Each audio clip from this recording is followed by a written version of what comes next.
अस्सलाम वालेकुम। क्या नाम भाई? अल्हम्दुलिल्लाह। क्या नाम? मोहम्मद के। मोहम्मद सर, इधर आइए आप भी। एक मिनट, अरे इधर आइए, कैमरा तो उस पे आप। अच्छा भाई, इस्लामिक वीडियोस हम बनाते हैं, आपसे पूछना चाहेंगे कि कुछ सवाल के आप जवाब देना चाहेंगे। आप बता सकते हैं कि अल्लाह के नबी सल्लल्लाहु अलैहि वसल्लम के वालिद साहब का नाम क्या है? जो हमारे नबी है मोहम्मद अरबी सल्लल्लाहु अलैहि वसल्लम के वालिद साहब का नाम। वली साहब का नाम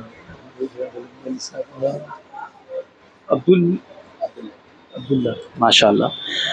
अच्छा, आप बता सकते हैं कि अल्लाह ताला ने आदम अलैहिस्सलाम को किस जगह उतारा? ज़मीन पर जब उतारा तो किस जगह उतारा था?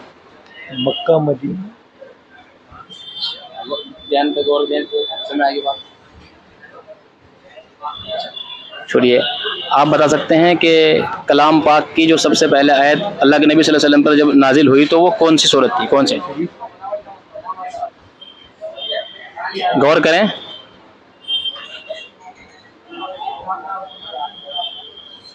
चलिए छोड़िए, आप बता सकते हैं कि जुमे की रकात में, जुमे की नमाज में कितने रकातें होती हैं?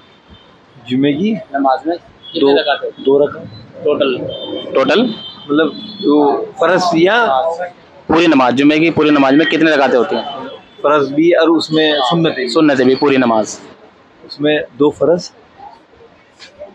2 नफिल, 4 सुन्नत, 3। कोई बात नहीं, देखो भाई, गौर करने की बात है, शर्मिंदगी की बात नहीं है, हमें पता भी होना चाहिए और पढ़ते भी हम। सबसे पहले 4 सुन्नतें मुअक्कदा हैं, पढ़नी चाहिए। उसके बाद 2 फ़र्ज़ हैं, फिर 4 सुन्नतें मुअक्कदा हैं, फिर 2 सुन्नतें मुअक्कदा हैं, फिर 2 नफिल। ठीक है इंशाअल्लाह भाई, सीखना भी चाहिए, पढ़ना भी चाहिए, नमाज़ की पाबंदी करनी भी चाहिए। ठीक है, जज़ाकल्लाह।